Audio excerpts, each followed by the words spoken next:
سندھ کی سرزمین صوفیزم کے لیے بہت زرخیز تصور کی جاتی ہے۔ یہاں قدم قدم پر تاریخی مزارات اور مقابر موجود ہیں جو کہ امن، محبت، بھائی چارے اور صوفیزم کی پہچان ہیں۔ انہی مزارات میں سے ایک مقبول ترین مزار حضرت شاہ عبداللطیف بھٹائی رحمۃ اللہ علیہ کا ہے، جو بھٹ شاہ ضلع مٹیاری میں موجود ہے۔ یہ مزار حیدرآباد شہر سے تقریباً 60 کلومیٹر کے فاصلے پر موجود ہے۔ حضرت شاہ عبداللطیف بھٹائی کی پیدائش 1689 میں حالہ میں ہوئی۔ آپ کے خاندان کا تعلق افغانستان سے تھا۔ آپ کے خاندان کے ایک بزرگ سید حیدر شاہ افغانستان سے ہجرت کر کے سندھ آباد ہوئے۔ آپ کے والد محترم کا نام حبیب اللہ تھا۔ جس زمانے میں آپ کی پیدائش ہوئی، یہ وہ دور تھا جب سندھ سمیت پورے بر صغیر میں فارسی زبان رائج تھی۔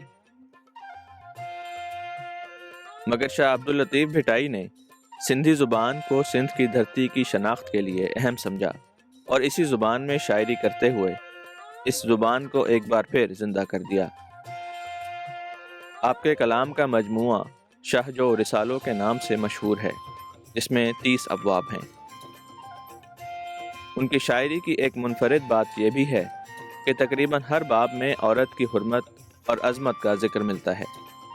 اس کی وجہ غالباً یہاں عورت کی بے توقیری کو ختم کر کے اس کی عزت و حرمت کو قائم کرنا تھا۔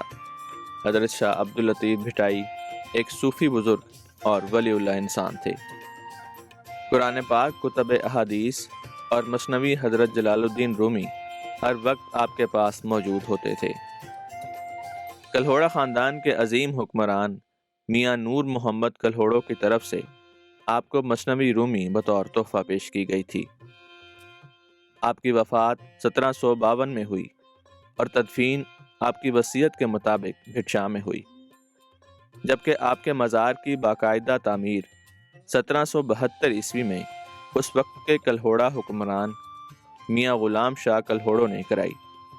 مزار کے صحن میں داخل ہونے کے لیے 5 محراب نما دروازے بنائے گئے ہیں، جس میں انتہائی خوبصورت کاشیگری کی پھولدار اینٹیں استعمال کی گئی ہیں۔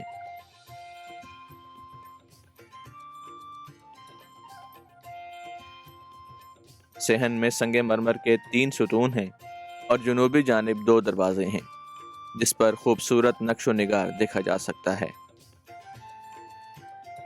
مزار کے صحن کا فرش بھی سفید سنگ مرمر کا بنا ہوا ہے۔ مزار کا مرکزی دروازہ سندل کی لکڑی کا بنایا ہوا ہے، جس پر چاندی کی چادر بھی چڑھائی گئی ہے۔ بھٹ شاہ میں آپ کے مزار کے برآمدے میں روزانہ شام کو محفل سماع ہوتی ہے۔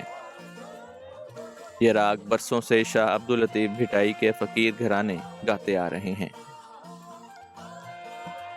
ان دھنوں کو ایک مخصوص آلہ موسیقی سے بجا کر گایا جاتا ہے جو تنبورہ کہلاتا ہے۔ جی، میرا نام منٹھار فقیر ہے، میں جونیجو ہوں۔ میری کاسٹ جو ہے جونیجو ہے۔ میں تقریباً 45 سال سے یہاں گا رہا ہوں۔ یہ جو لکڑی کا کام ہے یا دمبورہ بنانے کا، میرے باپ دادا کا تو نہیں تھا، مگر میں ان کو پرانے جو دمبورے تھے وہ میں نے بنائے تو میں نیا دمبورہ سیکھ گیا۔ اس کے بعد میں نے باہر کے لوگوں کو بھی، آپ کو یاد ہوگا 2018 میں ایک ہارورڈ یونیورسٹی سے ایک لڑکی آئی تھی ہیلنگ ہانگ، جو تائیوان کی رہنے والی تھی، اس کو میں نے راگ سندھی میں سکھایا۔ 1 سال میرے گھر میں رہی۔ اس کے بعد ماشاءاللہ ابھی تو وہ جو شاہ لطیف کی جو 7 سورمیاں ہیں وہ بھی میں نے 7 سورمیاں بنا دی ہیں۔ ادھر سندھ کی جو نیاڑی ہیں وہ بھی راگ گاتی ہیں شاہ لطیف کا۔ 10-15 لڑکے میرے شاگرد ہیں اور 10-15 لڑکیاں بھی میری شاگرد ہیں جو رات دن راگ میرے گھر پہ سیکھتے ہیں۔ اصل میں یہ شاہ لطیف کو 63 سال لگے ایک فارمولہ بنانے میں، جس میں اس نے شاعری اپنی کی، دھن اس پہ اپنی لگائی اور ساز اپنا بنایا۔ یہ امن کا، پیار کا، محبت کا ایک فارمولہ بنایا، جو بھی سنتا ہے، جو بھی سنے گا، اور یہ دل کی شکل کا ساز ہے۔ یہ بجتا ہے تو دل پہ اٹیک کرتا ہے۔ جیسے کلندر شہباز کا اپنا انداز ہے، سائی بلے شاہ کا اپنا انداز ہے، سچل